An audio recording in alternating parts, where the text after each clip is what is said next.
nossos alunos, né, que eu queria muito que falasse um pouquinho de si, só se apresentar para o resto do pessoal, que é a Cristina e a Bettina. Então, quem quer dizer um pouquinho de si, só dizer o que faz, onde trabalha, para a gente saber, para os outros saberem melhor de vocês. Eu sou Cristina, trabalho com professora federada, e já fiz o curso do Mário Ferreira dos Santos também, no UNB. E a política? A política eu não fiz. Ah, é? Não pude pegar. Ah, sim, tá, é verdade. Eu fiz aquele outro lá no... É isso, é verdade, é verdade. Isso. Mas é isso. Muito bem, a Bettina? Meu nome é Bettina, eu trabalho na rua. Eu fiquei fazendo curso através de lá, e a gente tive a oportunidade de fazer professor de unidade de origem de educação. Muito bem. Muito bem, Bettina. Bettina e Cristina, bem-vindas. Esse é o limite para entrar no curso, né? Daqui para frente vai ficar difícil acompanhar, então estamos aí com o nosso grupo estabelecido. E como vocês sabem, esse é a metodologia básica do grupo de leitura, é uma metodologia de ler a obra e ir digerindo, né, o conteúdo. A obra que nós estamos lendo é Ética Nicus, ou Ética Nicômaco, cada autor traduz como bem entende. Na versão aqui da tradução do Edson Bini, que é uma tradução razoável, apesar da dificuldade que nós temos, né, no Brasil com traduções. Aristóteles não está totalmente traduzido. Há uma tradução em curso em Portugal de toda a obra, mas aqui ainda nós não conseguimos fazer isso. E ainda há obras traduzidas de outros idiomas, enfim, não é um sintoma muito positivo, não, de competência intelectual, né?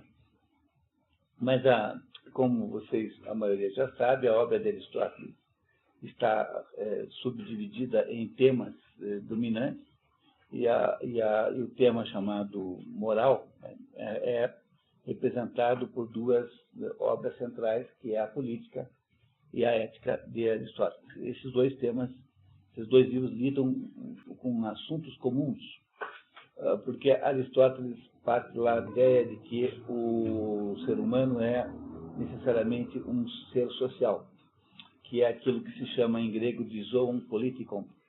Zoon politikon é ser social, ser político, mas no sentido de cidade, polis. Essa expressão é traduzida erroneamente, modernamente, como homem político, o que dá a impressão para todo mundo que a gente está sempre aí com uma segura intenção qualquer, que toda a nossa vida é um agendamento político, coisas do gênero. Então, Aristóteles não queria dizer isso, ele queria dizer que não é possível conceber o ser humano fora da sociedade, e ele, então, não vê nenhuma diferença entre os interesses individuais e os interesses sociais. Mas isso é preciso que a gente lembre que isso é uma consideração que só vale para a época de Aristóteles, porque ele morava, as cidades no tempo de Aristóteles eram cidades muito pequenas, né? eram cidades isoladas umas das outras por causa da geografia insular da Hélade, onde todo mundo morava, e havia uma uniformidade extraordinária de visão de mundo. Todos os gregos conheciam as mesmas histórias, todos os gregos tinham a mesma concepção de mundo. Então, é preciso ter muito cuidado na hora de transportar essa mesma ideia para o mundo moderno, onde há uma hostilidade natural entre o Estado e a população. Essa hostilidade natural entre o Estado e a população foi teorizada pelo famoso livro Leviatã, de Thomas Hobbes, isso muito tempo depois dos gregos, né?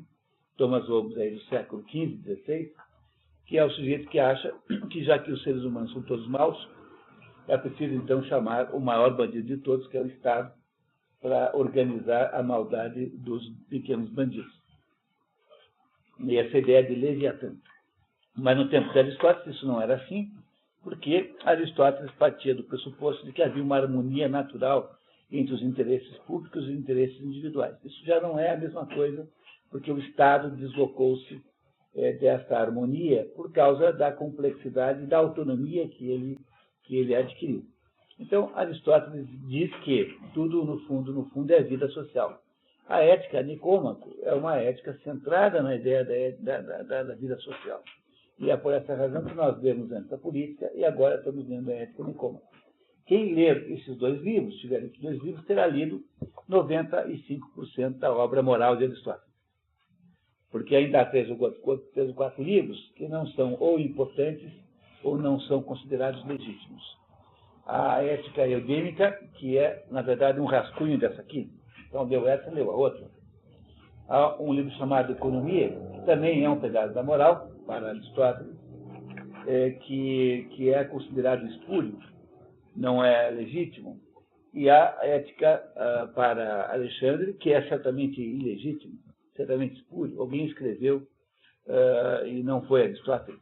De modo que o investimento nisso desses 2 livros nos dá aí garantia de que a gente entrou no mundo da ideia de ética, porque nunca esquecendo que a palavra ética e moral, no fundo, são a mesma, porque ethos é a palavra grega para mores latino, né? Portanto, as duas têm a ver com comportamento, só que, ao longo do tempo, a palavra ética adquiriu um nome técnico. Ética é a parte da filosofia que estuda a moral.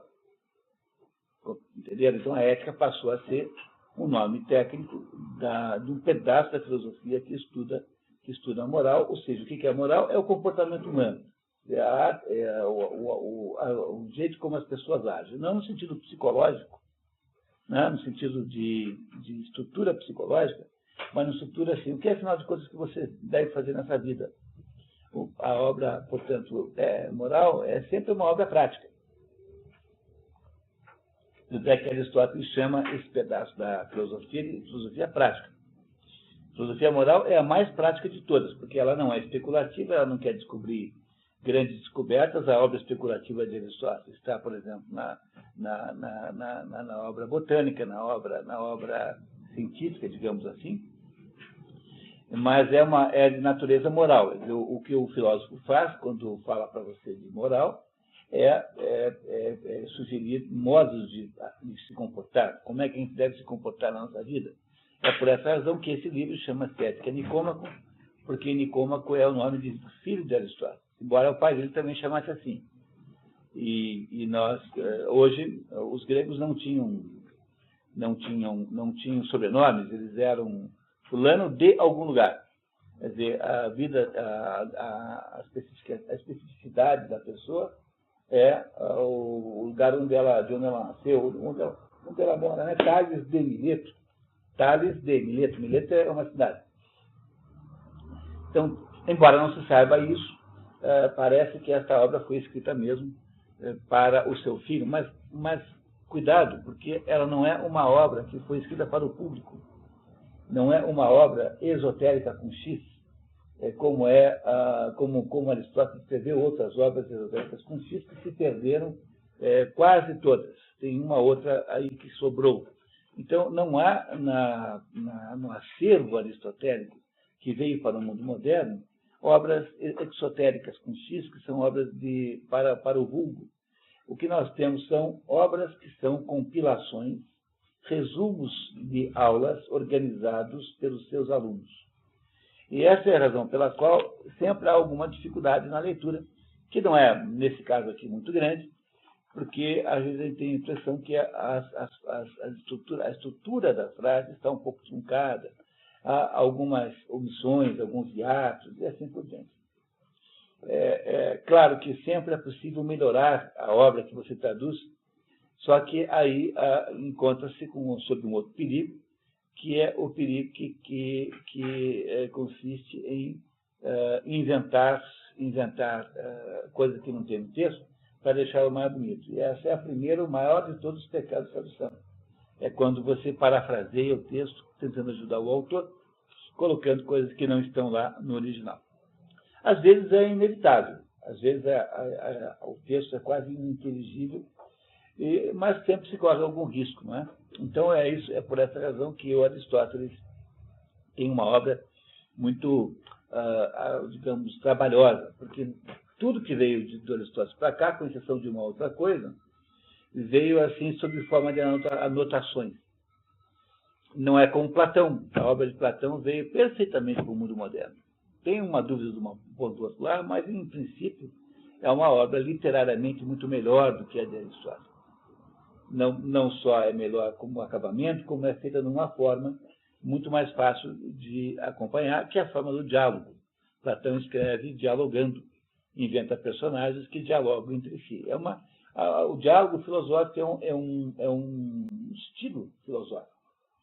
Há outro estilo, como o aforismo, por exemplo, que é o estilo de Nietzsche, que é o estilo de Wittgenstein, que são frases de 3 ou 4 linhas, que são independentes umas das outras. Não é a melhor maneira de ler filosofia. A melhor maneira de ler filosofia talvez seja essa da descrição precisa e sistemática da ideia. E essa é a maneira pela qual quase todos os filósofos escrevem. Mas há estilos filosóficos como há estilos de romance. É a mesma coisa. Tá? Tem sempre alguma variação. Então, o que até agora nós sabemos sobre a ética Nicômaco? Aristóteles, falando ou não com seu próprio filho, nós não temos certeza disso, né? Ele também tanto faz, porque no fundo o coração da obra não terá nenhum impacto, né? Se ele dedicou ou não ao filho, trata-se de um acidente e não de substância. Lembro daquelas categorias que nós vimos aqui no último encontro? Então, nas próprias categorias aristotélicas, que estão na lógica, o fato de você dedicar um livro a fulano, ciclano, beltrano, não muda a essência do livro. Continua sendo você mesmo. Sábado, numa palestra, me perguntaram assim, mas afinal de contas, professor, será que eu sou o que eu penso? Será que eu penso o que eu sou? Não é uma dúvida boa essa? Daí uma dúvida como essa é assim que você resolve. Né? Você, nenhuma coisa nem outra. Você é o que você é. Ora, como naquilo que você é, existe a potência, tá? Como naquilo que você é, existe a potência do pensamento, então você pode ficar cogitando sobre o que você é. Se você fosse um tubo de pasta de dente, em vez de ser uma pessoa, você não poderia cogitar sobre o que você é. Não é isso? Então, como dentro das potências humanas, já que você é humano, tá? Você é alguma coisa que pode pensar, então você pode pensar. Mas aquilo que você vai pensar sobre você mesmo, né, tudo que você pode pensar sobre você mesmo, pode estar certo ou errado. E você também pode pensar errado, chegar a conclusões inverídicas sobre você mesmo. Essas conclusões verídicas podem mudar a sua vida, não podem? Pode. Por exemplo, você pode achar que você é que você é uma arara e pular do prédio. O fato de que você pula do prédio e se arrebenta todo embaixo não o transforma numa outra coisa, apenas em você todo arrebentado.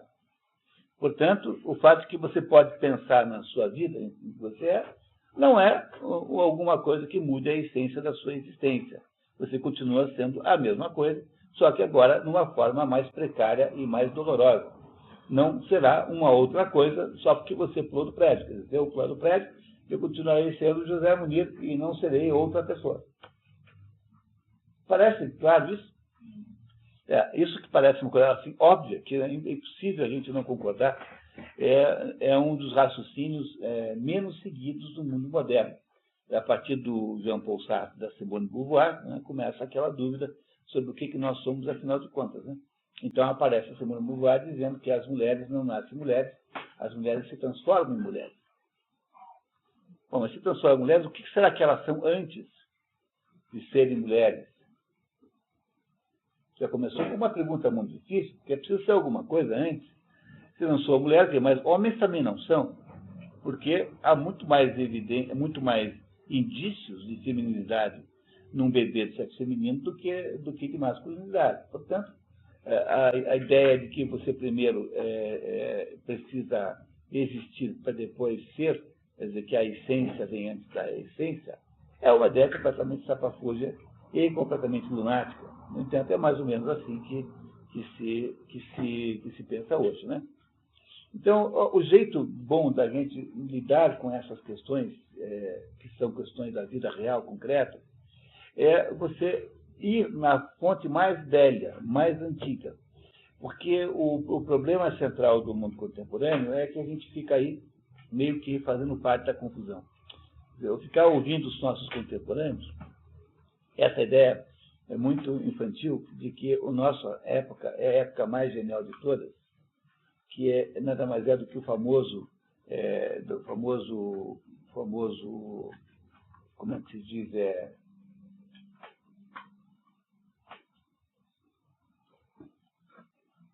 provincianismo cronológico. Há dois tipos de provincianismo. Primeiro, o sujeito que mora em Ribeirão do Pinhal e acha que Ribeirão do Pinhal é o lugar mais incrível do planeta. Assim, tal. Então, esse é o provincianismo geográfico, que é engraçado, né? Ninguém acha isso estranho e tal. É o pessoal de Itu. É o provincianismo geográfico. Mas há um provincianismo pior do que esse, que é o provincianismo cronológico, que acha que o nosso tempo é um grande exemplo de sabedoria, disso, daquilo. Então, como a gente está na confusão do nosso tempo, e no fundo ele só nos atrapalha mais do que nos ajuda, é que nós estamos indo buscar nas raízes mais velhas do pensamento humano alguma conclusão possível sobre essas questões fundamentais. Esse curso aqui é um curso profundamente prático, porque, no fundo, o que se imagina é que nós aprendamos com Aristóteles algumas coisas fundamentais sobre a nossa própria vida. E é esse o ponto central do qual nós partimos aqui. Esse processo de incorporar o conteúdo do livro que se chama obter cultura. Obter cultura não é um processo de saber coisas, de beletristicamente. Né? A palavra beletrismo vem de belles lettres. Belles lettres são as belas letras. Você tem as belas letras, que são a literatura por oposição às belas artes. As belas artes são apenas a pintura, a escultura, a gravura, desenho, enfim, e a arquitetura e a música. As belas artes são essas artes só. E do outro lado tinha a belle lettre, e o beletrista é aquele sujeito que tem assim, que sabe falar de coisas desse mundo, mas ele não incorporou esses conhecimentos à sua existência, ao seu modo de pensar, não é isso? A sua maneira de ver o mundo. É isso que nós achamos que queríamos que acontecesse aqui. É que esse livro aqui ficasse um pedaço dentro de vocês, o quanto for possível pegar, porque não há meio de todo mundo ter a mesma velocidade. Há graus diferentes de predisposição para entender. Às vezes a gente na vida não está na hora ainda de entender alguma coisa, depois ela entende mais tarde. E cada pessoa tem um grau de amadurecimento possível, e isso é muito pessoal e muito variado. Então o Aristóteles está falando com o filho dele, não, mas está falando conosco. Ele está falando com os alunos dele, porque as anotações de aula que deram origem a esse livro aqui são aquelas anotações de aula típicas do Liceu, que é a escola que Aristóteles montou em Atenas, com o dinheiro que ele herdou. Ele é um sujeito, ele herdou um bom dinheiro, o pai dele era médico, foi médico do pai do Filipe, pai do Alexandre, do avô do Alexandre o Grande. É assim que as duas famílias se encontraram, né? O pai de Alexandre, o pai de Aristóteles, chamado Nicômaco, foi médico do avô de Alexandre o Grande. E era, naquela época, ser médico era pertencer a uma sociedade secreta, quase, né, que eram os descendentes de Esculápio, que era digamos, o autor, o criador da técnica, né, da técnica da habilidade médica na Grécia, na Hélade. Então está aqui, então, o Aristóteles, possivelmente está aqui nos contando, né? O seguinte, está dizendo o seguinte: olha, pessoal, o que, afinal de contas, né, ele parte sempre de uma ideia axiomática, de uma conclusão que ele não tenta demonstrar. Mas o que é um axioma? O axioma é uma premissa indemonstrável, que demonstra, ou então autodemonstrável. Então, assim, olha, tudo que a gente faz voltado para um bem. Como se fosse uma característica implícita da condição humana. Mesmo quando acontece de ter um maluco qualquer que faz uma coisa má. Mas essa exceção não implica numa mudança desse preceito, que é um preceito geralmente aceito, se faz as coisas, tarde, Carmen, tudo bem? Temos lugar aqui, ó, faz as coisas aí voltados para um bem. E esse bem é o primeiro pressuposto que Aristóteles nos ensinou. Aí ele diz assim, bom, mas, afinal de contas, há dois tipos de bem. Existem os bens finais e os bens intermediários.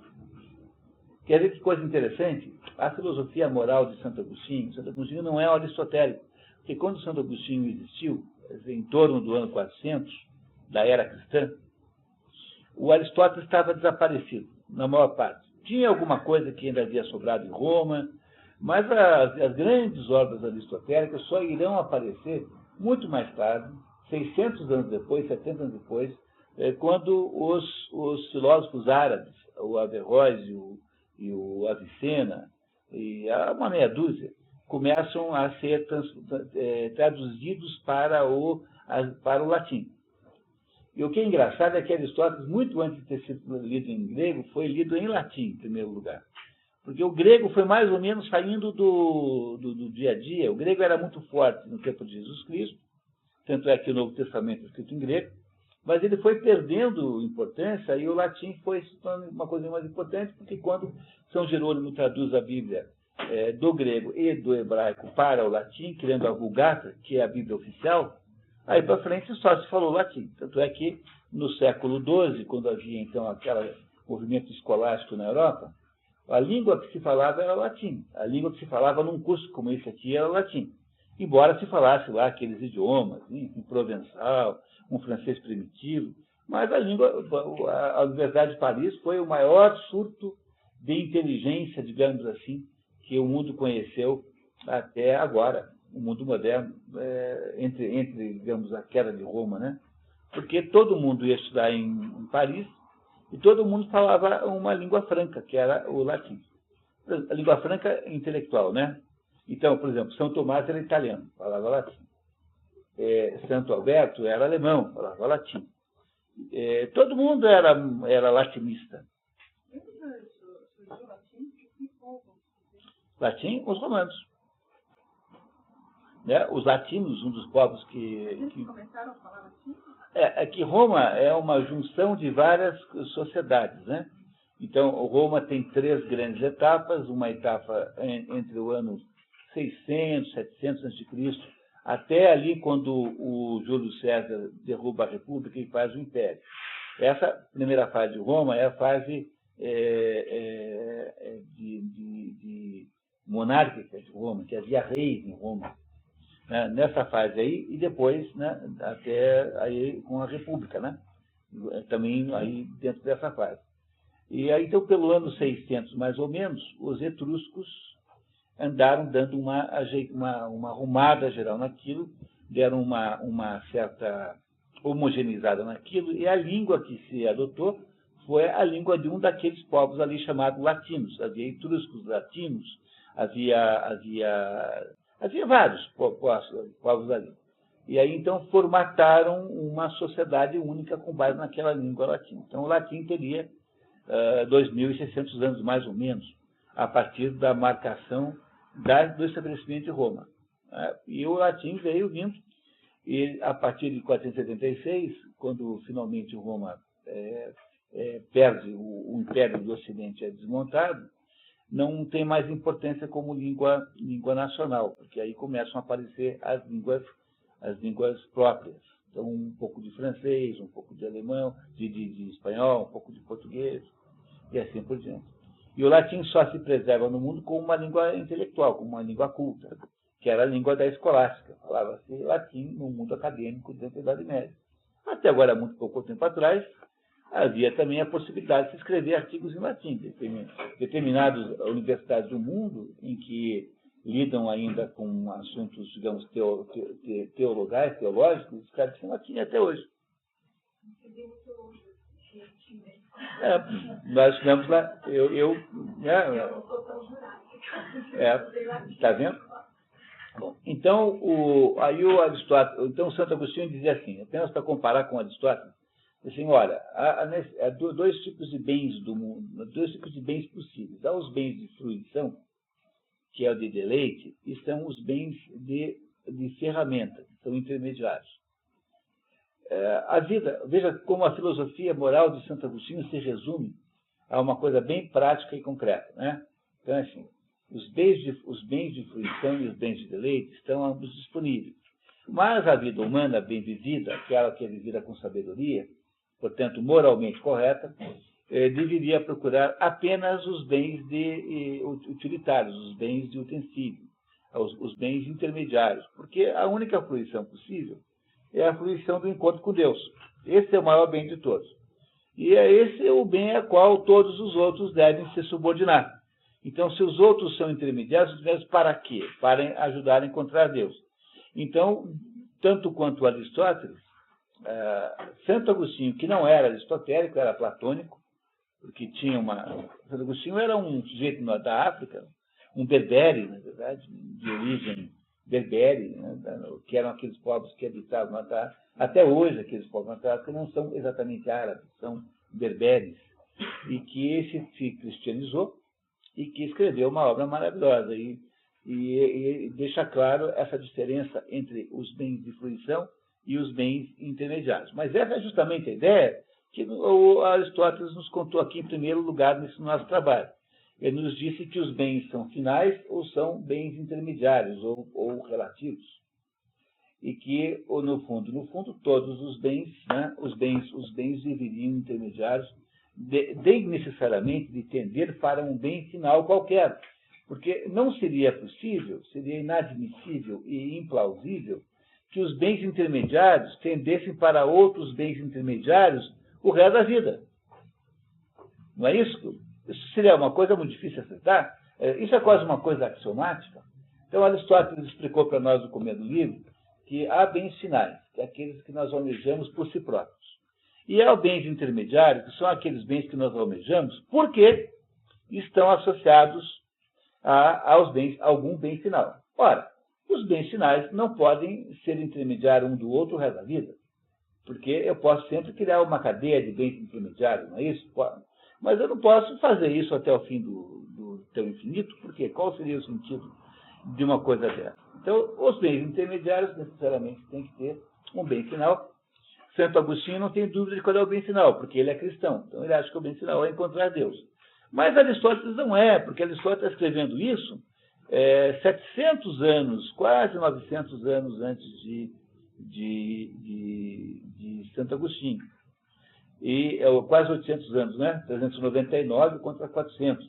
800 anos antes de Santo Agostinho. E ele, então, está dizendo assim, olha, então, já que no fundo, todo o bem mais importante é o bem final, então esse bem final há de ser o que ele chama de felicidade. Isso, tá? Que em grego significa eudaimonia. Eudaimonia é a palavra grega para felicidade. Eu é bonito, daimos é espírito. Daí vem a palavra daimônio, demônio, que para o mundo moderno tem uma conotação negativa, mas não para os gregos. Tanto é que nos diálogos de Platão, volta e meia, o Sócrates, né, que é ali representado como a principal personagem, ele hesita, ele não sabe o que fazer. E essa hesitação é que ele diz que é o seu demônio familiar. É um espírito que tem na sua família, filha dele, que fala assim, pensa, não toma nenhuma decisão. No fundo, a gente poderia traduzir esse espírito familiar grego como sendo o que nós chamamos hoje em dia de consciência moral, que nem é a mesma coisa. Consciência moral é aquele negócio. Quer dizer, os desenhos animados estão certíssimos em representar isso como um diabinho, como um anjinho que fala assim, não roube o lanche. Daí outro diabinho fala assim, parece um diabinho, né? Não, pode roubar. Ah, que lanche gostoso. Tá? Não. O outro fala, não. Então, a consciência moral é aquele anjinho que diz para não roubar o lanche do coleguinha. Vai dar apenas um exemplo assim, digamos, divertido. Logo, o que Aristóteles pensa que seja o bem final a que todos almejam é a felicidade. Só que o problema é que ele não sabe explicar o que é felicidade. porque felicidade não tem uma definição só. Diz assim, olha, para algumas pessoas, felicidade é a fruição e prazer. E ele compara essas pessoas que são assim com os escravos. E os que têm um pouco de conhecimento da ideia das castas, como a Bettina, por exemplo, não é? Quer dizer, aí há uma coincidência total entre a ideia de escravo e a ideia de quarta casta, de servo, que é a pessoa que tem uma fruição pessoal apenas. Aí diz ele que outro tipo de gente, que são os políticos, tem bem como felicidade as honras externas, que é o que tem os políticos, né? Que tem uma vez eu ouvi de duas moças, numa festa assim, que achavam o Rafael Greca sexy. Uma coisa que só é possível de achar se você considerar um aspecto aí mágico que ronda a vida política, né? Não é isso? O Rafael Greca fica até sexy, como prefeito, né? Como autoridade, assim. Então, eu só consigo entender, porque não é possível outra explicação. Então, diz o Aristóteles que esse tipo de felicidade também é precário, porque quem dá a honra é quem está fora e não quem está dentro. Ou seja, você pode ser, nesse momento, considerado muito valioso, muito honrado. No dia seguinte da mudança de governo, você é um ladrão sem vergonha.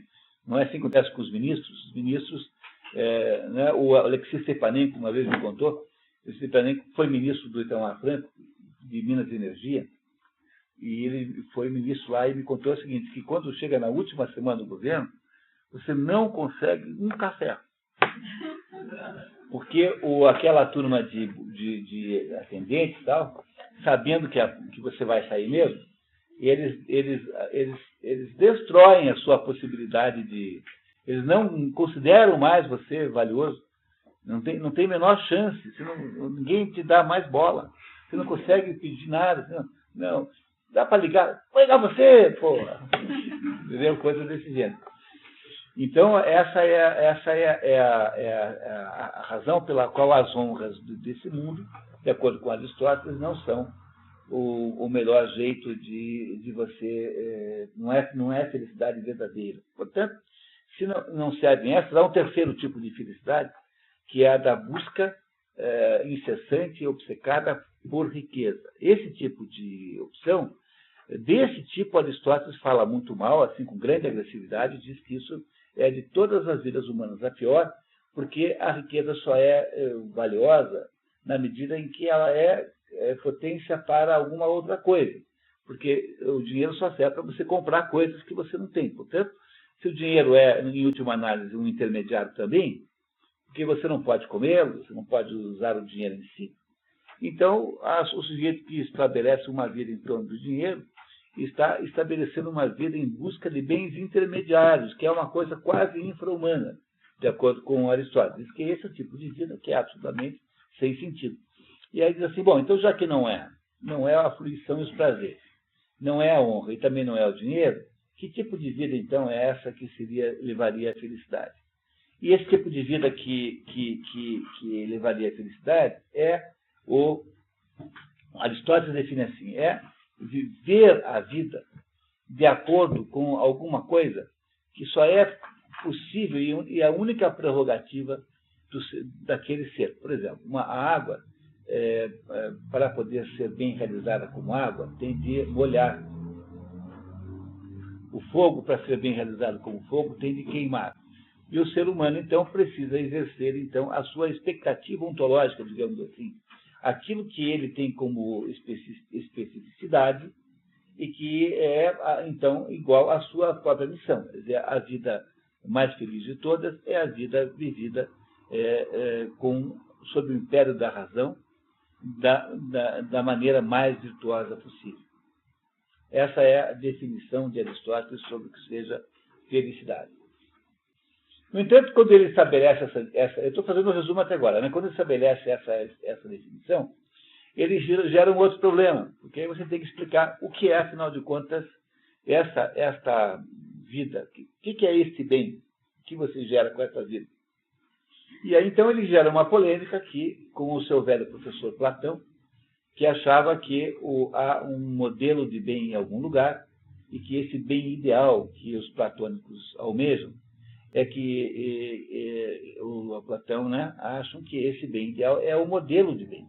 E é esse modelo que nós deveríamos executar, procurar, né, perseguir.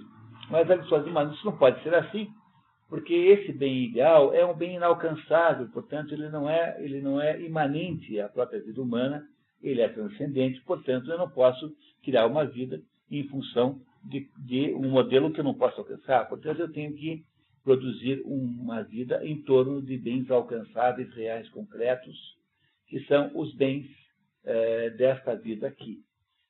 Como por exemplo, o músico, né, o violinista, é bem realizado quando toca violino, segundo o melhor modelo de tocar violino. Então, é isso que o Aristóteles está tentando aqui, né, entender, não é isso? Tá? Ajudar a entender, criando, então, a ideia de que o bem que ele acha que nós devemos perseguir para sermos felizes nunca é um bem do corpo, mas um bem da alma. Porque os bens das coisas, tem três tipos de bens. Tem os bens ligados ao corpo, tem os bens ligados à alma e os bens ligados às coisas. Ele acha que o bem que de fato nos interessa é o bem ligado à alma. Então, no fundo, felicidade o que é? É a atividade da alma, porque o bem para Aristóteles é uma coisa ativa, concreta, são ações, segundo a virtude. E é nesse ponto que nós estamos. Ele vai tentar agora explicar um pouco melhor o que é isso, e usa o método filosófico, que é investigando pedaço por pedaço, até chegar à compreensão de alguma coisa que faça sentido. Então, a filosofia, portanto, na sua metodologia, é uma técnica de raciocínio que permite que ele possa lidar com qualquer problema, mesmo com assuntos que ele não conhece. Porque, afinal, o método vai propiciando e permitindo que você vá lidando com aquele assunto em partes e vai mais ou menos construindo alguma coisa que faça sentido. Por isso é que Aristóteles dizia que há um tipo de conhecimento de ciência chamado instrumental, que é onde se enquadram a sua própria lógica. A lógica de Aristóteles, o conjunto de obras chamadas de órgão, não são obras especulativas, são obras instrumentais. Eles foram feitas para lidar com as outras coisas. E essa contribuição de Aristóteles nisso é extraordinária. Ele, de fato, desenvolveu um conjunto de técnicas de pensamento que hoje nós usamos sem saber. Por exemplo, o silogismo é uma invenção aristotélica. Feito isso, vamos em frente, então. Estamos na página 51, no item 8. É isso? Muito bem. Então, vamos lá. É isso mesmo? Tá. Quem é que gostaria de ler? Um leitor? Muito obrigado, Pedro. Vamos lá. Em coerência com isso, devemos determinar nosso primeiro princípio não apenas como uma conclusão lógica discutida a partir de certas premissas, como também a luta dos fins podemos a respeito do fim. Pois se uma proposição for verdadeira, todos os fatos que argumentarão com ela, ao passo que, por falsa, logo se tiverá que praticar nisso. O maior de todos os sintomas que a sua ideia está errada é quando você fica trombando com casos contrários a ela, né? Entendeu? Você estabelece uma teoria qualquer sobre alguma coisa. Entendeu? Assim, tipo assim, que para curar reumatismo tem que tomar Meston com pinho-sol. Qualquer coisa. Aí, na medida que os clientes vão ficando piores, você vai percebendo que não deu certo a sua teoria. Então, aqui há uma coisa importante, tá? Então, veja, aqui dentro desse parágrafo estão aqui as duas metodologias fundamentais pelas quais você chega a alguma conclusão filosófica. Está a ideia da dedução, que é a primeira ideia que está ali, que diz assim, uma conclusão lógica deduzida a partir de certas premissas. Então, essa é uma conclusão dedutiva. Por exemplo, a ideia de que todo Homem tem barba não, mas todo filósofo é homem. Portanto, se Aristóteles é filósofo, Aristóteles é homem. Essa é uma conclusão absolutamente indiscutível que você deduziu das premissas que antecederam. Não é isso? Eu não preciso fazer um teste em Aristóteles para saber se ele é homem. Eu preciso mandá-lo para o IML para fazer uma análise e tal. Não é possível. Tá? Não é necessário. Essa é uma conclusão que você deduziu. E a outra é essa, que ele não chama de indução aqui, mas ele chama, no fundo, a mesma coisa. Pois se uma proposição for verdadeira, todos os fatos se harmonizarão com ela. Essa segunda aqui é da sua própria invenção, porque o Platão é dedutivo e o Aristóteles é indutivo. Então, se eu vou juntando fato com fato, se eu vou observando os fatos, desta observação dos fatos eu vou tirando conclusões. Então, são os fatos que induzem a uma certa conclusão. Já é indutivo. Portanto, as duas coisas mostrando apenas o seguinte, que no fundo estamos das duas coisas. Que não há nenhum tipo de contraste ou de conflito entre essas duas coisas. Nós somos indutivos e dedutivos ao mesmo tempo. Nós fazemos os dois processos o tempo todo. Que, na verdade, é apenas a mudança do sinal. São as duas mãos da mesma rua. Tá? As duas mãos da mesma rua. Então, é isso que nós fazemos. Você pode dar a volta olímpica indo pela direita ou sempre pela esquerda. Você vai no mesmo lugar. Muito bem. Tá? Karen, por favor. Ora, as coisas boas são divididas em três classes a saber. Bens externos de um lado e bens da alma e corpo do outro lado. Nessas três classes de bens, consideramos ordinariamente como bons, mais plenos, mais elevado aqueles da alma. Mas são nossas ações, o exercício ativo das funções da alma como sendo a felicidade. E, consequentemente, até onde vai essa opinião, e ela é de longa data, e geralmente a opinião constante de filosofia, respalda a exatidão de nossos desejos. No estudante de filosofia no tempo dele, né? Porque hoje, no estudante de filosofia, é o sujeito que não sabe se existe. Tem aquela dúvida enorme, será que eu existo de fato? Né? Então, essa é a diferença do tempo de Aristóteles para o nosso tempo. Também a revela como certa simplesmente ao declarar que a finalidade consistia na solidariedade de algum tipo, pois assim, a finalidade é incluída entre os bens da alma e não entre os bens externos. Ademais, nossa definição se harmoniza com a descrição do homem feliz como alguém que vive bem ou se dá bem, uma vez que virtualmente identificou a felicidade como uma forma de viver bem e dar. O que ele está querendo aqui fazer é insistir no fato de que a felicidade decorre de ações concretas. A felicidade não é um estado potencial, é um estado de ato, não de potência. Quer dizer, a felicidade é alguma coisa que você faz na ação humana. Não esquecer que a ética é a ciência da ação humana. Como é que você age? O que você deve fazer? E é essa a razão pela qual ele está insistindo nisso. Que nós só temos uma vida possivelmente feliz fazendo alguma coisa. É na ação humana que se possibilita a felicidade ou a não felicidade. Mas na ação. É isso que ele está dizendo. Acrescente a isso que se constata que todas as várias características buscadas na felicidade concernem ao bem como definido. Algumas pessoas pensam ter a felicidade a virtude, outras a prudência. A prudência aqui tem um problema em tradução, porque a palavra grega é phronesis. Phronesis é uma palavra dessas difíceis de traduzir, com muitos significados. Então, o Bárbara Gamakuri, que é o tradutor, traduziu por discernimento. E o tradutor em inglês, o Ross, por sabedoria prática. Discernimento, sabedoria prática, nenhum dos dois parece muito com prudência, né? Mas ele está falando disso mesmo, de sabedoria prática, de saber viver. Tá? Saber viver.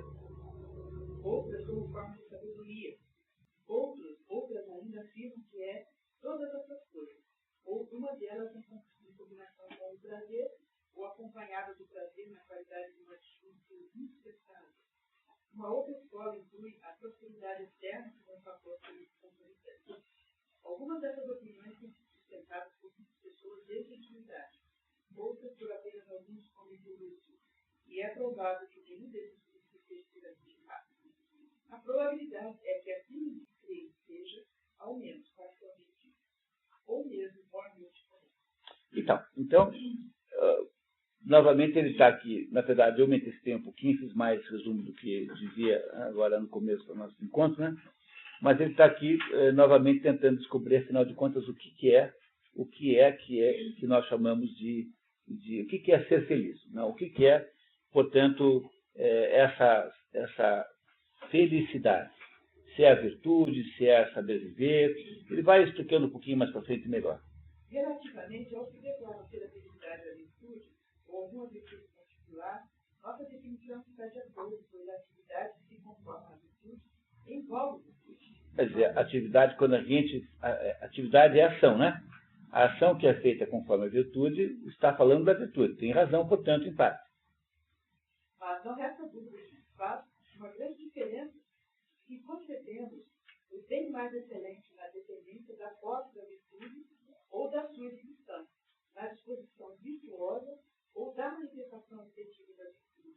Uma vez que um homem pode ter a disposição em que essa produza qualquer bom efeito, como, por exemplo, quando se encontra dormindo ou tem suas funções suspensas devido a uma outra causa. Então, quando você está dormindo, você não é virtuoso.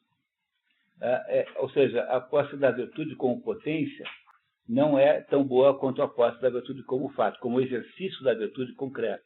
Porque ele está o tempo todo dizendo que a felicidade é atividade. Então, ele está o tempo todo insistindo que é preciso fazer para que possa existir a felicidade, que é preciso realizar concretamente e não olhar para a felicidade como um potencial. Ela não é potência, ela é potência também, mas ela só tem valor para Aristóteles como fato, como ato. É isso que ele está dizendo, tá vendo? Vamos ver como vai ficar claro agora. Entretanto, a virtude no exercício ativo não pode ser inoperante. Será necessariamente atuante e atuará bem. Então, a virtude no exercício ativo, quer dizer, a virtude transformada em ação, você é um sujeito virtuoso, você é caridoso, por exemplo. Mas você só é caridoso de verdade quando você tira R$1 do bolso e dá para o pobre que está te pedindo. Entendeu? Então, aí então, veja só. Portanto, a virtude no exercício ativo não pode ser inoperativa. A tradução é sempre complicada, né? Quer dizer, quando você... Está dizendo o seguinte, quando eu estou dando a esmola, eu não estou sendo inoperativo, estou sendo operativo. Será necessariamente atuante e atuará bem. Quer dizer, a virtude só se manifesta realmente nos atos virtuosos. A virtude só se manifesta nos atos virtuosos. Porque Platão fica o tempo todo dizendo que a virtude existe sozinha, lá no mundo das ideias. E ele é o proselitista do contrário. Né? Então, vocês compreendem, né? Para ele, não tem valor nenhum uma virtude que é uma virtude teórica que está lá não sei aonde, como inalcançável. Para ele, a única virtude que interessa de fato é a virtude que é executada realmente. E é por isso que ele acha que essa virtude tem que estar associada à ação, enquanto o platonismo acredita que a virtude está associada a um modelo, a um espelho, a alguma coisa a que nós nos referimos. Qual dos dois tem razão? Obviamente que os dois, né? Porque não tem nenhuma solução a esse problema. Eu não posso ter atos virtuosos se eles não forem virtuosos em relação a determinado modelo de virtude. Mas esse modelo de virtude, por sua vez, sozinho, não é virtude de maneira nenhuma. Ele é apenas uma palavra. Não é isso? Por exemplo, os cachorros são cachorros porque tem alguma coisa que os unifica, que é uma espécie de cachorridade. Então, a palavra cachorro, portanto, é uma palavra genérica que unifica os cachorros. Mas a palavra cachorro não morde. E se não tivesse cachorro nenhum concreto, verdadeiro, não teria nenhum sentido ter a cachorridade. Pela mesma razão pela qual não tem a buzunguidade. Porque não há nenhum animal chamado buzungo, que eu acabei de inventar agora nesse momento. Não tem nada parecido com isso. Vocês compreendem que esse problema é absolutamente insolúvel? Ele vai ficar aqui brigando pela proposição concreta, né? Mas ele não consegue resolver o problema inteiramente, ele sozinho. Ele vai ter que ficar o tempo todo tentando, né, resolver o problema. No fundo, mais para frente, ele vai acabar tendo que admitir que há um modelo de virtude, mas ele continua dizendo que só é possível esse modelo existir na medida em que ele se torna prático e concreto. Tudo na vida humana é assim. É verdade, tudo na realidade é assim. Tudo é assim. Nós somos indivíduos completamente separados uns dos outros, mas, ao mesmo tempo, nós somos indivíduos sociais e pertencemos a uma sociedade, ao mesmo tempo e simultaneamente. E é essa a razão pela qual determinados problemas não têm nenhuma solução. Entre eles, este. Esta polêmica chama-se polêmica dos universais, e dela foi a polêmica filosófica mais importante da Idade Média.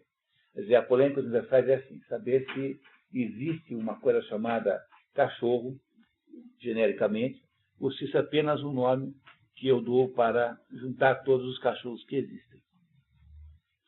Ora, se não há cachorro genérico nenhum, como é que eu posso garantir que os cachorros continuarão sendo equivalentes? Como é que eu posso continuar dizendo que esses bichinhos todos aí são do mesmo bicho?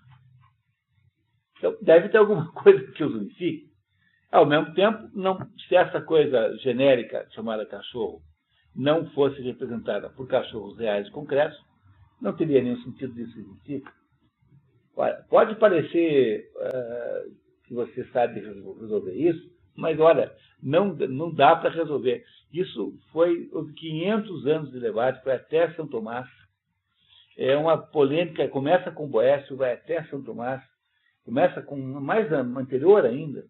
Então, tem 1000 e poucos anos de debate em cima desse negócio aí. Parece que a solução é nenhuma. Acho que não tem solução. Esse é o problema. Então, está ele aqui brigando com o Platão sobre a mesma coisa, tá?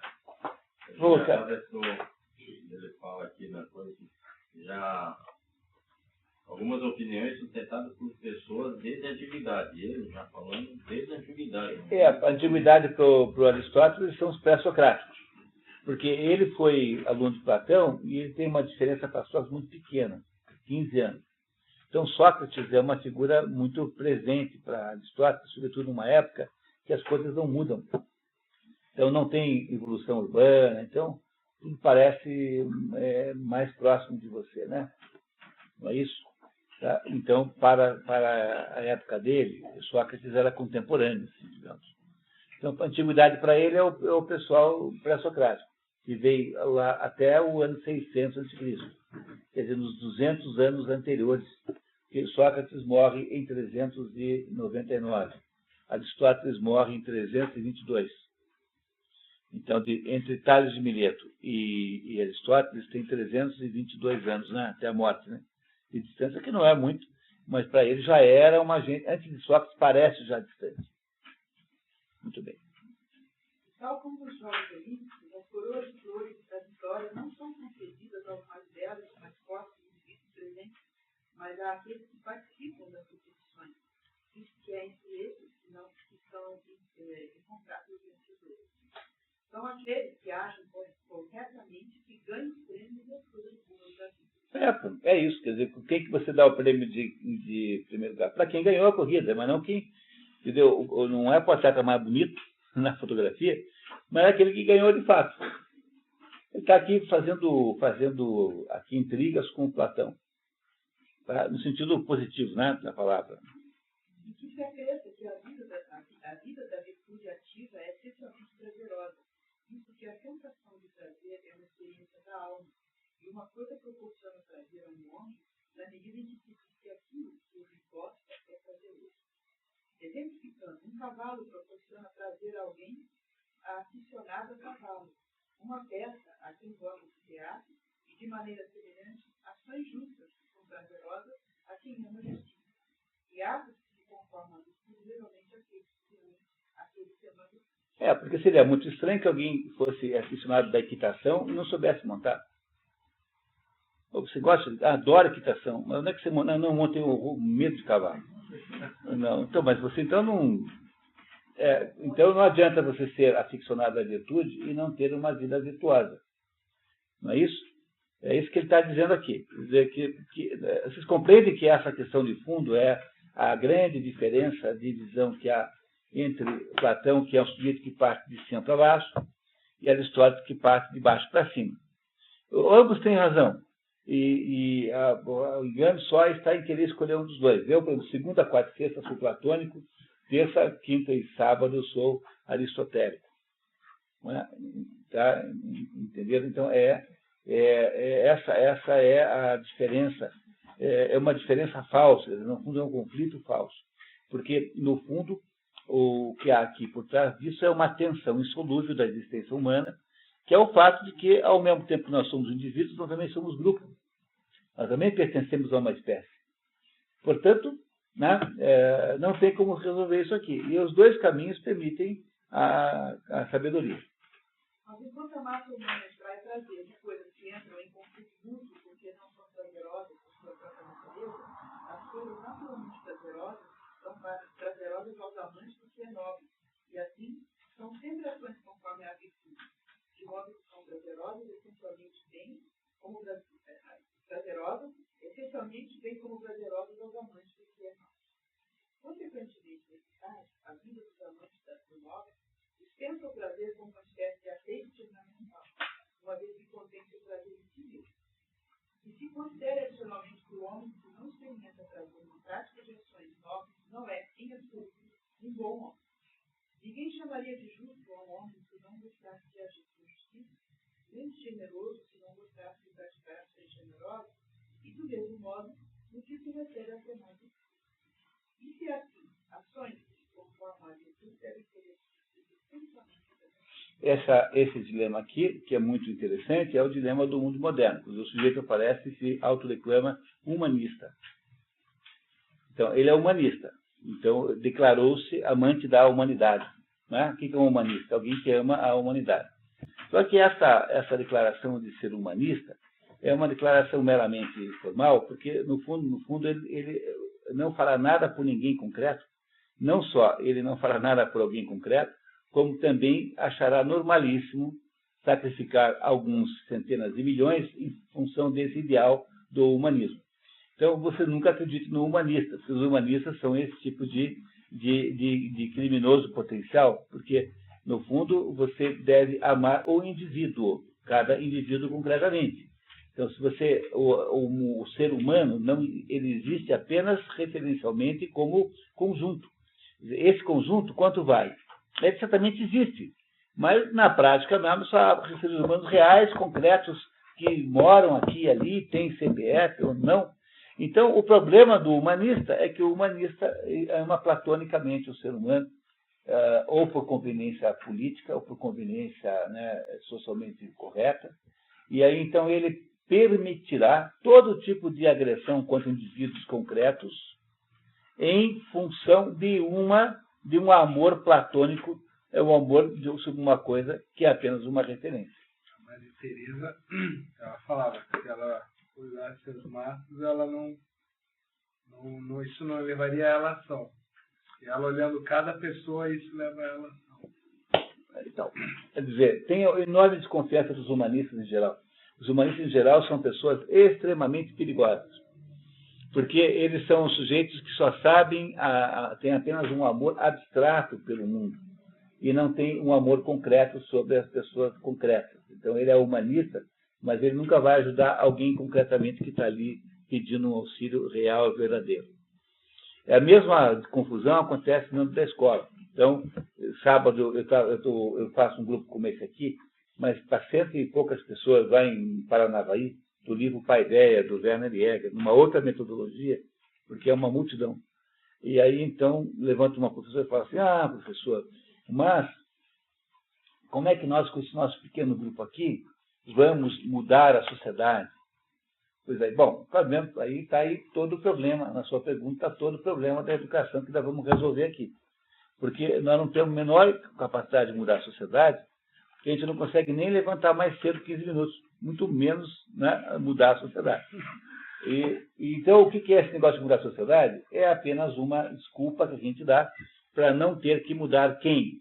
Para não ter que fazer um jeito de melhorar a vida do João, da Maria, do Pedrinho, daquelas crianças concretas que estão ali com aquele olho remelento. Assim. Então, quer dizer, o único objeto da educação é o indivíduo concreto que está ali. Toda a conversa de educação para a inclusão, educação para a justiça social, todas essas conversas genéricas são todas conversas equivocadas ou mal intencionadas. Nunca leve a sério isso. A educação para o sucesso humano, educação para a reforma do homem. A educação para a reforma do homem é aquela técnica lá do Gulag, do campo de concentração. Isso aqui é a educação para a reforma do homem. É um conjunto de técnicas de lavagem cerebral, não sei o que deve ser alguma coisa assim. Então, toda vez que você sai do... Compreendem? Toda vez que você fica no genérico e você não entra no concreto, você está produzindo um equívoco extraordinário. E essa é uma contribuição que Aristóteles está dizendo para nós. Ele está dizendo isso para a gente. Tá? Real, concreto, é a pessoa que está na tua frente. É por isso que você encontra esse pessoal aí, que é campeão dos direitos humanos e que surra a empregada. Não tem de vez em quando alguém aparece assim, fulano de tal, campeão dos recursos humanos, pô, surra a empregada todo dia. Entendeu? Não é um negócio assim, inacreditável, mas tem, né? Karen, por favor. Mas com elas também, porque essas são boas, plantas nobres, e cada uma no mais elevado grau, se o homem bom as julgar corretamente, e seu julgamento é consciente. Disso se conclui, portanto, que a felicidade é de imediato a melhor, a mais nobre e a mais prazerosa das coisas. Qualidades que não estão comparadas com a testa delas, ou seja, a justiça é o mais nobre, enquanto a saúde é o melhor. Porém, o desejo do coração é o mais prazeroso. Em Delos tem lá um templo a Apolo. O Apolo é de todos os deuses gregos o que recebeu a maior quantidade de templos de natureza pitonísica, né? Os templos para Apolo eram os templos onde você ia buscar informações, consultar os deuses sobre o que fazer. Os templos de Apolo eram assim. E isso, obviamente, teve todo tipo de situação, né? Até entidades picaretas, né? Templos picaretas que cobravam enorme quantidade de presentes para dar uma opinião que era inventada na hora. Então, você vê como uma picaretagem né? Picaretagem teosófica, no fundo, né? Não foi a Madame Blavatsky que inventou. Já havia picaretagem teosófica muito antes. Até mesmo no tempo dos gregos havia determinadas situações que eram golpes mesmo. Mas o templo mais importante é o de Delfos, onde estava escrito na entrada, conhece a ti mesmo. Não só isso, mas como outras recomendações que de fato estavam escritas lá, conhece a ti mesmo, que é o templo que Sócrates vai consultar para perguntar se tinha alguém mais, não foi ele, né, mas foram consultar para saber se tinha alguém mais inteligente que Sócrates na Grécia. E disseram que não. Sócrates era o mais inteligente de todos. Bom, continuamos. Mas entre as melhores atividades que as possuem todas, estão as melhores atividades, ou uma atividade que é a melhor de todas, do que, de acordo com a nossa definição, significa a felicidade. Contudo, é evidente que a felicidade também requer bens internos adicionais, como dissemos, isso seria possível, ou ao menos difícil, desempenhar um papel nobre, a não ser que seja no nível do necessário de família. Pode ler a notinha. Aristóteles faz uma analogia com o teatro, embora não ficar exatamente fundamental. O equipamento do teatro, vestimento, máscara, emprego, colégia, era associado em Atenas por cidadãos alastrados, sendo considerados deveres públicos. É porque o teatro grego é um teatro de natureza cívica. Todo o teatro grego é cívico. Não, exceto, obviamente, o teatro cômico, né? A comédia não. A sátira aristofânica, por exemplo, não. Mas o teatro trágico é cívico. Todo o teatro grego é feito, antes de mais nada, de qualquer outra hipótese para ensinar o político a ser estadista. Quer dizer, é um teatro de procurar os melhores modelos. É preciso compreender uma coisa muito importante aqui sobre o mundo grego, que é assim, olha, os gregos fizeram como... Todo o nascimento do pensamento grego, isso está explicado no Paideia do Werner Jäger, acontece assim, os gregos achavam que havia uma ordem qualquer em volta deles. Esse mundo que está em volta de nós pode ser visto como sendo um mundo em desordem, como pode ser visto como um mundo em ordem. Os gregos achavam que existe em torno de nós ordem. E quando os gregos, então, acharam que havia uma ordem nesse mundo, eles resolveram reproduzir esta ordem que eles encontravam no mundo, e que ordem em grego chama-se, a palavra ordem em grega cosmos. Cosmos é ordem. Então, acharam que essa ordem cósmica, portanto, nas coisas, ordem cósmica é um pouco de redundância, né? Mas como o cosmos passou a ter um outro sentido, né, em português, dá para falar assim. Então, essa ordem que os gregos viam na natureza, eles passaram para as outras coisas também. Então, a escultura grega é feita para reproduzir a ordem cósmica. A poesia grega é feita para contar a ordem cósmica. O teatro grego é feito para contar a ordem cósmica. A poesia homérica é feita para contar a ordem cósmica. Então, o que eles fizeram? Eles constituíram uma sociedade em que todos os estímulos e, portanto, todos os processos eram educacionais. Educacionais em que sentido? De revelação da ordem. Isso depois é feito igualzinho pelo cristianismo. Então, quando você vê uma catedral gótica, a catedral gótica está dizendo para você o seguinte: olha, a verdade está lá em cima e não aqui embaixo. Então, você entra na catedral gótica e acha, se você prestar assim, uma atenção espiritual àquilo 10 minutos depois, você percebe que aquilo é um negócio que te leva para o alto. Quer dizer, a catedral gótica é feita de tal modo a puxar o fulano para o alto.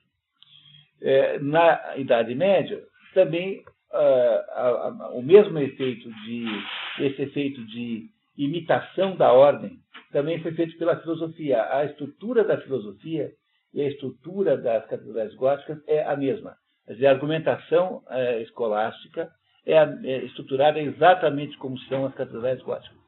Existe um livrinho interessantíssimo, só que o problema para esse livrinho é que dá um trabalhão, porque a não ser que você seja arquiteto.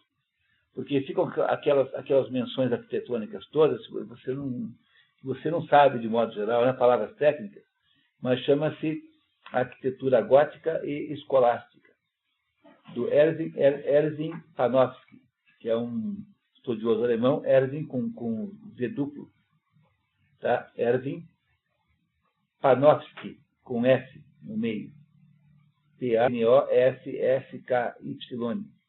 E esse livro demonstra que a mesma estrutura que havia na Catedral Gótica era a estrutura da argumentação escolástica. Então você percebe que já no mundo mais próximo de nós, também foi feita a mesma tentativa de harmonização das coisas todas em torno de um certo conceito de ordem. Mas isso já na Idade Média já é uma tentativa nova daquilo que os gregos fizeram incrivelmente. Veja, como é que pode, né? Um grupo de ilhas com populações extremamente rarefeitas, todas separadas, sem governo central, como é que esse pessoal conseguiu ser o produtor, ser o criador de metade do mundo ocidental? Nós somos metade gregos e metade cristãos.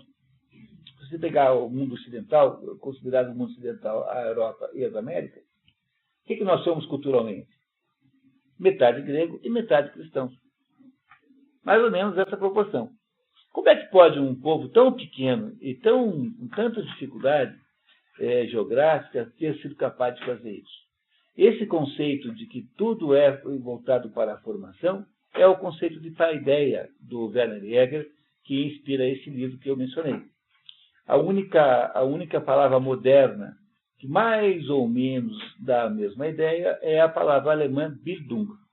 Bildung, como formação, é a mesma ideia de paideia. Mas não, a educação moderna já não tem esse sentido.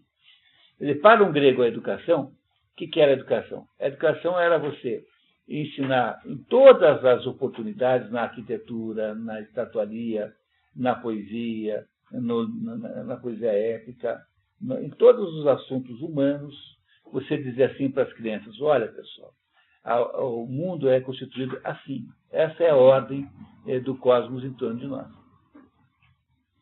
Daí nasceu a extraordinária capacidade de transmissão cultural que os gregos tiveram. Isso foi passado para os romanos, e os romanos, então, incorporaram isso e passaram para a Europa, e da Europa para as Américas.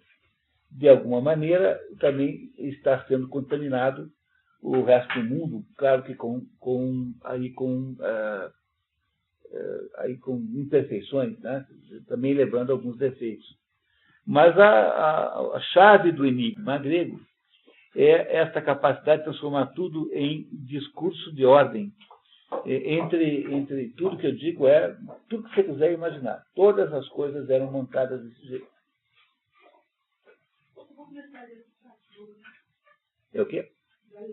Por favor. Tá, vamos lá. Contudo, é evidente que a necessidade também requer desde externos adicionais como sistemas. Isso seria impossível, ou ao menos difícil, desempenhar um papel nobre, a não ser que seja necessariamente. Isso porque muitas ações nobres requerem instrumentos para a sua execução, sob forma de amigos, com riqueza ou poder político. Há, ademais, certas vantagens externas cuja falta embota a bem-aventurança, até como o bom nascimento, filhos satisfatórios e saúde pessoal. Quer dizer, alguém muito disforme por nascimento vil, ou sem filhos sozinho no mundo, não corresponde à nossa ideia de um ser humano feliz, e talvez não seja menos ainda aquele que tem filhos ou amigos que são dignos, ou aquele que teve bons filhos ou amigos, mas os perdeu através da morte. Assim como dissemos, parece efetivamente que a felicidade exige o acréscimo da prosperidade externa, sendo essa a razão de alguns indivíduos identificá-la com uma boa fortuna, a despeito de alguns identificarem como a. Esse parágrafo aqui é um parágrafo extraordinariamente importante, porque ele é como é que eu diria para vocês? Ele é o ponto fraco da argumentação do livro todo. Porque por esse parágrafo, por exemplo, Aristóteles não consegue explicar Sócrates. Sócrates era horroroso, feíssimo, tá? Muito feio. Tanto é que quando ele era criança, a mãe tinha que amarrar uma linguiça no pescoço dele para o cachorro poder querer brincar com ele. Tá bom. Tá um pouco exagerado. Tá? Muito bem. Não, Sócrates era muito feio, Sócrates era pobretão, tanto é que Sócrates, quando acaba a vida, quando ele é acusado, né, e o sistema jurídico ateniense dizia que você era acusado de alguma coisa, daí o primeiro julgamento era sobre a sua culpa. O segundo era sobre que castigo receberia, né? Então, o castigo basicamente era a morte ou a prisão, muito raramente, ou o exílio. Um desses três. Basicamente, morte ou exílio. E o julgamento, né? Porque só tinha julgamento cidadão. No escravo, nenhum escravo ia ser julgado. O escravo era propriedade do dono, então não havia julgamento, havia apenas a aplicação direta da pena, digamos assim. Então o cidadão tinha esses três destinos, mais ou menos. E quando essa segunda parte, o réu se condenado pode propor uma troca. Então, pediu-se a morte. Não, eu gostaria de ser exilado. Aí, então, de modo geral, se concordava. No caso de Sócrates, um senhor de idade, um herói de guerra, um velhinho, ninguém jamais devia dizer não, né? Mas o Sócrates, em vez de propor o exílio, fala assim: não, eu queria então trocar a minha pena de morte por eu viver às expensas do Estado no Pritaneu, que havia lá um lugar chamado Pritaneu, que era o lugar onde você hospedava os heróis, os atletas que ganhavam competições. Eu passei a minha vida inteira cuidando de vocês, dando aula para vocês deixarem de ser burro, e eu nunca cuidei da minha própria vida. Então agora eu sou um pobretão, tenho um centavo, então em vez de vocês me matarem, queria que vocês me sustentassem no Pritaneu, que é uma, obviamente, que é uma proposição cínica, né? O Sócrates, no dia da sua própria morte, quando começa o raio dia, a primeira coisa que vem é a sua mulher, a Xantipa, que, de acordo com os comentaristas, foi a mulher mais chata que já existiu. A Xantipa aparece lá carregando os filhos de Sócrates, passando-lhe uma tremenda descompostura.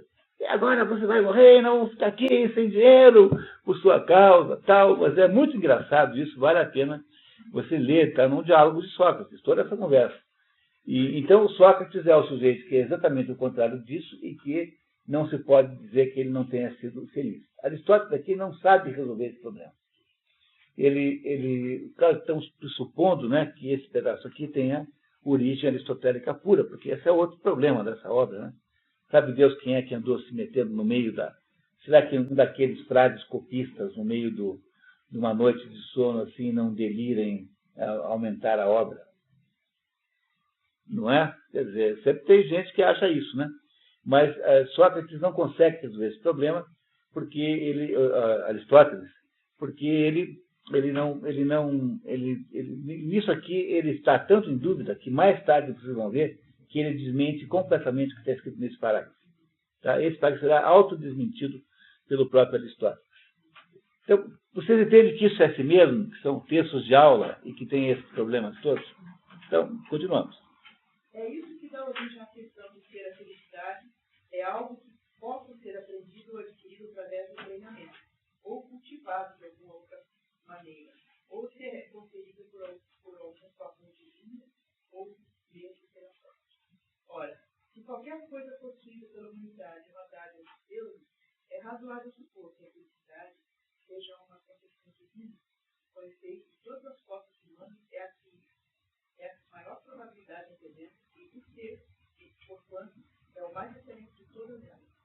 Entretanto, esse assunto talvez diga respeito mais propriamente a um outro nome. Pode ler embaixo. Ou seja, a teologia. Essa questão, contudo, não é tratada por Aristóteles no seu tratado pertinente, a metafísica, ou em qualquer de suas obras que chegam a essa história tem aqui uma curiosidade importante. Aristóteles nunca escreveu um livro sobre teologia. A metafísica chama-se metafísica, quer dizer, além da física. Física, para um grego, é tudo que se diz respeito à natureza, porque física é natureza, física natureza. Então, a física para um grego é o estudo da natureza, portanto, das coisas que se modificam. Então, o que caracteriza a natureza é se modificar, de alguma forma. Aí, de modo geral, a gente traduz metafísica como sendo aquilo que está além da física, ou seja, aquilo que não se modifica. Mas, na verdade, o nome metafísica é assim, porque na arrumação que foi feita da obra de Aristóteles, colocaram um livro Metafísica. Esse livro, que não tem esse nome, Aristóteles não deu esse nome, esse livro ele foi nomeado pelos comentaristas. Então, aquele conjunto de assuntos que compõe a metafísica foi classificado logo após a física. Por isso aqui deu-se a ele o nome de metafísica, além da física.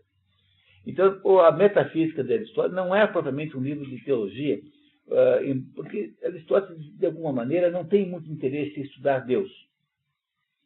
Ele tem a absoluta convicção de que Deus existe, porque se tudo se move por força de alguma outra coisa, deve haver alguma coisa que moveu as outras e não foi movida.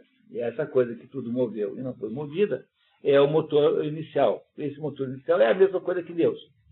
Então, Aristóteles não está interessado em debater isso. Para ele, Deus é um axioma.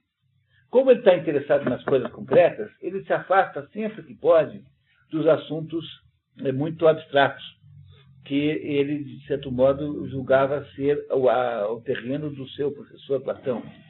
E ele, então, até onde se sabe, não escreveu esse livro, e não há nem mesmo notícia de que esse livro teria sido perdido.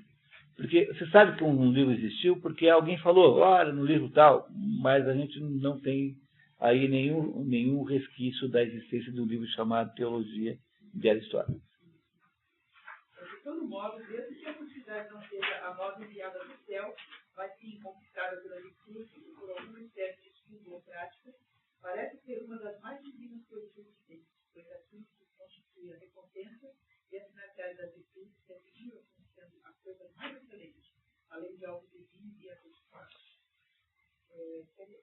Teon, Chikar, Akoyon, Macário. a ideia de abençoado deve ser entendida como intimamente associada àquela de bem-aventurado. Novamente está aqui o Aristóteles tentando sair tentando estabelecer a felicidade por padrões imanentes, né? Ou seja, nas coisas concretas, mas está aqui novamente indo lá, puxando a divindade para poder dizer que é dela que vem o negócio, né? Olha, se a divindade é a origem da felicidade, deve haver alguma esfera em que essa divindade ocupa, que é a conversa platônica. Quer dizer, ele não consegue se livrar, porque essa contradição aparente é insolúvel.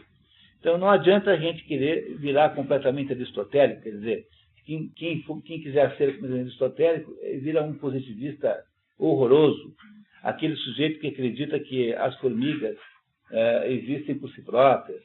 O pior defeito de todos o aristotelismo levado a um extremo, que Aristóteles jamais ele mesmo fez, vira positivismo. O platonismo levado a um extremo vira idealismo. E esses dois defeitos, essas duas malversações de ambas as filosofias, são muito comuns no mundo moderno. Ambos. O positivismo é ainda uma força enorme no nosso mundo aqui. Aqui em Curitiba tem ainda a igreja positivista. Tem missa todo domingo. Começa com todo mundo cantando a Marselhesa. Era o resquício do Davi Carneiro, desse historiador paranaense que criou aqui a igreja positivista. A igreja positivista que está viva aí, ainda até hoje. Só tem aqui no Rio, no Brasil. Imagino que não tem em mais lugar. Não é lugar nenhum.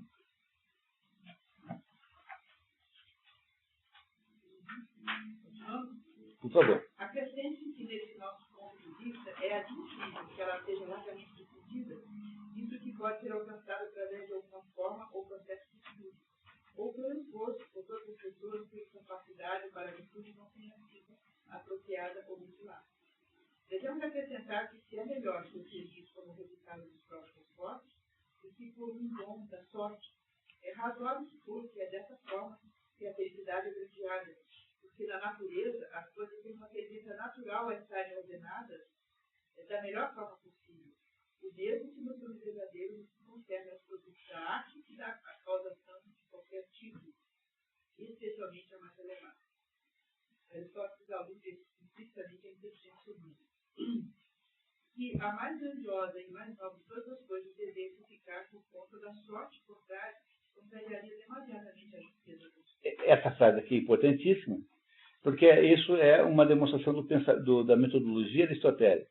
Quer dizer, a ideia de você imaginar, por exemplo, que o mundo tal como foi criado por atos de aleatórios, tentativa e erro.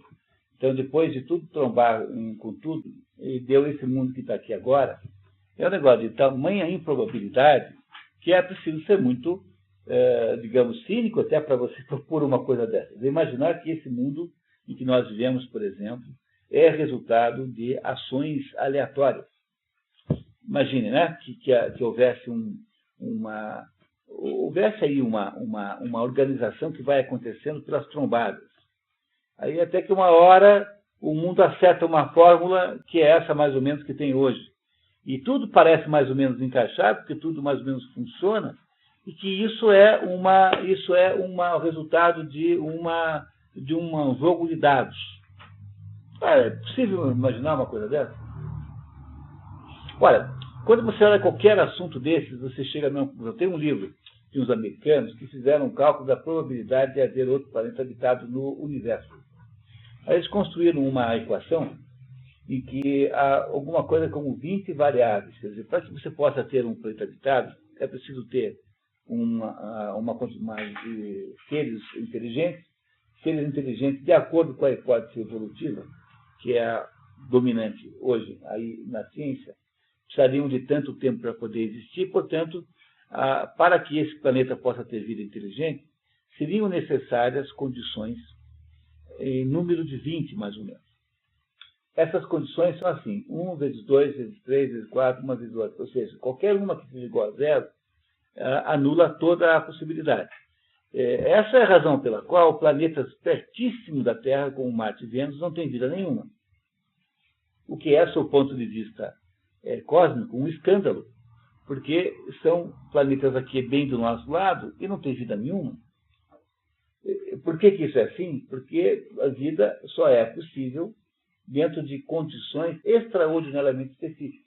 Eu não me lembro das 20 agora, mas é assim, tem que ter uma distância do Sol que não seja nem muito grande nem muito pequena. Tem que ser sólido. Tem de ter uma Lua para poder fazer com que haja um controle da declinação da Terra, de modo que os invernos não são muito frios e os veranos não são muito quentes. Tem de haver um planeta grande do lado para juntar o lixo que vai acontecendo. Tem que haver uma certa formação da crosta terrestre para poder manter o calor. Enfim, há 20 condições. E essas 20 condições, então, se você for aplicar essa equação aos bilhões de planetas que existem, reduzem a possibilidade a uns pouquíssimos. Então é muito mais fácil ter vida por obra de Deus direta, ou seja, porque Deus resolveu fazer, do que por obra do universo, ou seja, do estado natural das coisas. Essa é a conclusão. Eu acho que precisaria ter muito mais fé para acreditar nessa questão do mundo ser resultado desse tombamento. Precisa ter muito mais fé da vida ter surgido lá. Do que acreditar em Deus. É isso mesmo. Você tem toda a razão. Porque é muito mais difícil acontecer isso do que você imaginar que Deus... É como o negócio como os evolucionistas não conseguem resolver o problema lá das forças de transição, quer dizer, eles não conseguem provar o transformismo. Então, você tem assim determinados buracos que não foram resolvidos até hoje. Aí o Stephen Jay Gould, que é um evolucionista já falecido, para tentar resolver o problema, ele diz assim, não, mas a vida não evolui assim linearmente, ela evolui aos saltos.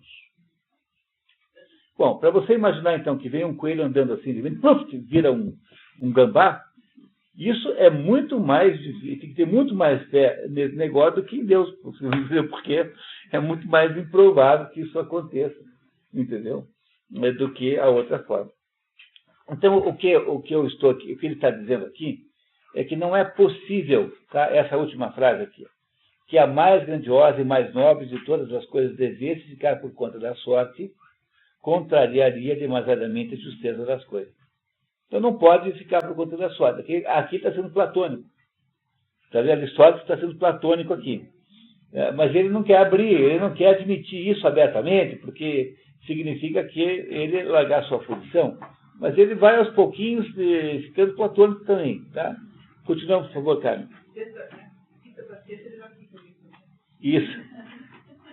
A questão também é iluminada por nossa definição de felicidade, segundo a qual a felicidade é um certo tipo de atividade da alma, enquanto as boas coisas restantes são ou meramente condições indispensáveis da felicidade, ou pertencem à natureza de meios auxiliares infinitamente. Por exemplo, a internet, etc., não é o objetivo da sua vida, ela é o meio para alguma outra coisa, né? Essa conclusão, aqui no 23, é especificamente que a felicidade não depende da sorte, mas de nós. Não, né? É isso mesmo. Essa conclusão, ademais...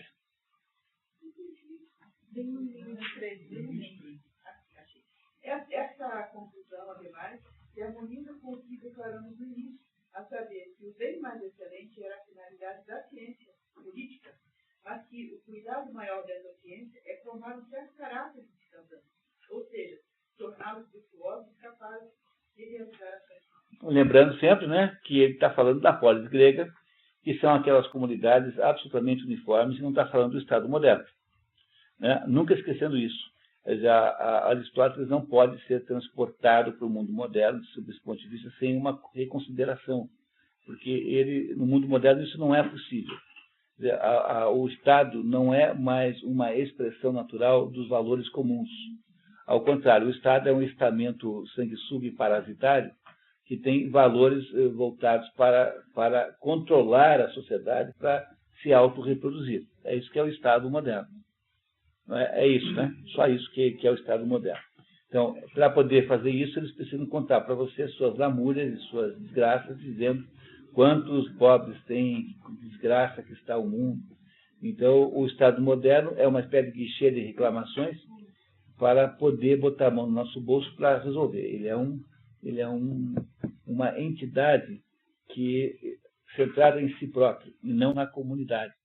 Isso só é possível quando é pequeno. Então, se você vai para o interior de Santa Catarina, numa cidadezinha pequena, aí você tem alguma harmonia ainda, mas isso é cada vez menos, porque a televisão se dedica a estragar isso, né? A Rede Globo fica ensinando malandragens e pilantragens nas novelas o tempo todo, e aí você destrói esse processo que havia antes, que era um processo de honestidade, de alguma harmonia interior. Eu não lembro se você mencionou pelo menos, mas a publicidade pode ser temporal. Está dizendo que é uma coisa pontual? Está dizendo que a felicidade se manifesta na ação. Isso. Na ação, que ação? Na ação da razão, na ação, portanto, da alma. Alma e razão aí é a mesma coisa. A felicidade é alguma coisa que se aplica à alma. Tá? Se aplica à alma como? Da melhor maneira, com a maior virtude. A virtude é no sentido de arete, no sentido de uma maior excelência. Então, quando a gente é capaz de fazer a nossa alma agir conforme o melhor modelo de ação, então nós seremos felizes. Veja, bom, depois voltamos para aquele ponto anterior, em que aquela polêmica, eu disse a vocês que ele é o ponto fraco aqui. Depois, no mundo moderno, o Viktor Frankl resolve esse problema aqui. Quer dizer, o Viktor Frankl é um psicólogo austríaco que demonstra que mesmo a mais infeliz das vidas, o sujeito pior de todos, consegue ser feliz apesar de tudo isso. Né? Compreenderam? Então, o Aristóteles também não acredita nisso. Então, ele vai se desmentir daqui a pouco, daqui a umas 2, 3 aulas. O Viktor Frankl é o psicólogo que criou uma escola de psicologia chamada logoterapia. Logoterapia é a ideia de que, no fundo, o ser humano só é feliz quando a sua vida faz sentido. E que a única coisa que tem que ser feita é procurar o sentido da vida. Que não é um sentido que você inventa, mas que você descobre. Então, ele está ali. Então, mesmo a pessoa que esteja vivendo a pior situação possível, como era o caso dos seus colegas de campo de concentração, e ele também, durante a Segunda Guerra Mundial, morriam com mais ou menos rapidez conforme o grau de sentido que a sua vida fazia. Aqueles que tinham uma vida voltada para alguma coisa maior sobreviviam. E aqueles que não tinham nada morriam fácil. Então ele criou uma terapia muito prática em que o paciente precisa descobrir qual é o sentido da sua vida. Então uma pessoa paraplégica, alguém que passou por um grande desabor, alguém que tem uma vida ruim, essa vida ruim pode ter algum sentido. E se você for capaz de descobrir o sentido nessa vida ruim, você terá a felicidade, no sentido aristotélico da palavra, sem que haja nenhuma contribuição do mundo externo. Esse é o sentido do Viktor Frankl, mas a gente vai voltar a isso aí, porque ele mesmo vai dizer para nós isso mais tarde. Tá? Ok? Continuamos. Duas razões para não nos referir a um boi ou a um cavalo ou a qualquer outro animal como sendo feliz, porque nenhum deles é capaz de participar de atividades novas. Devido à mesma causa também, as crianças não estão aptas a ser felizes, pois não têm idade suficiente para serem capazes de atividade. Quando nos referimos às crianças que estão felizes, trata-se de um cumprimento das expectativas que alimentamos em relação a elas para o futuro. A felicidade do humano requer tanto virtude completa quanto vida completa. Que ele anota, por favor. A ideia é de uma virtude acabada, consumada, e uma virtude de experiência, somente a maturidade para o que os gregos chamavam de spoldaios. Spoldaios é o homem maduro. Então, spoldaios é o homem maduro, quer dizer, o homem que finalmente pode ter uma vida feliz porque ele é capaz de uma coisa chamada vida contemplativa. Bios teoréticos, em grego. Bios teoréticos, vida contemplativa, que é a vida humana por excelência. É de se notar que muitos rebeldes correm e é preciso mais próximo dos nossos possam se descontar com grande pesar a sua vida. Vamos mudar de Príamo, não é? Príamo, o desgraçado rei de Troia, perdeu o serviço da própria vida por ocasião do assédio e invasão dos gregos na Troia. Suécia é a Ilíada de Homero. É de notar que muito presente, mas ninguém aponta com o feliz nome de Torquímedes como um príncipe que chega a um Aqui novamente está ele patinando, né? Por quê? Porque ele está dizendo assim, bom, é que um homem maduro é possível ter uma vida completa. Mas se alguém tiver uma vida muito infeliz, como Príamo perdeu 19 filhos, perdeu a mulher, Écuba, perdeu Troia, tudo se pode imaginar. 19 filhos morreram. Tá? Alguns com crueldade e tal. Então, esse sujeito não se pode chamar a ele de feliz, né? Mas se ele fosse cliente do Viktor Frankl, precisava falar com o Viktor Frankl, né? Talvez o Príamo fosse feliz assim mesmo. Se compreende que o Aristóteles está tentando defender esse argumento, mas ele não consegue. E ele, aos pouquinhos, vai cedendo. Depois ele vai entregar o fato de que, de fato, é possível ser feliz mesmo contra o mundo. Tá? Mesmo contra o mundo. É claro que não vale esse raciocínio para todo mundo. Porque para aqueles para quem a felicidade é um sapato novo, a inexistência de sapatarias é uma coisa muito infelicitante mesmo. Né? Não é isso? Para aquele para quem as honrarias eram felicitantes, não é isso? Aquele para quem a honra era felicitante, que era cônsul, como o Boécio, na hora que você perde o seu cargo, aí você fica infeliz. Não é isso? Tá? Quer dizer, para aqueles para quem a felicidade está colocada no lugar errado, é óbvio que o mundo externo é essencial e dele depende a sua felicidade. Mas não para aqueles para quem a felicidade é da alma. É isso que o Aristóteles está se autocontradizendo aqui o tempo todo. Mas ele, no fundo, está se contradizendo porque isso aqui foi uma aula que ele deu, foi naquele negócio. Daqui a pouquinho já vai chegar à mesma conclusão que nós. Paramos um pouquinho agora e tomamos um cafezinho? Que tal? Tá bom. Então vamos lá.